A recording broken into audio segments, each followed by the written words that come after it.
In front of me I have forever iGO JW-100, and I'm gonna show you how to change the watch face on this device. First, you will need to wake up the screen on your watch, and to do it, simply press the touch sensitive button right here. Once you wake up the screen, you should see the watch face.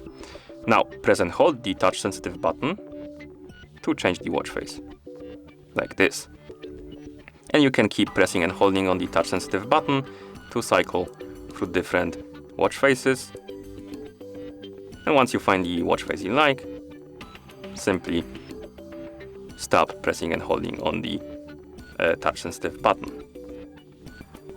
Maybe this one, for example. And that's how you change the watch face on this device. Thank you for watching.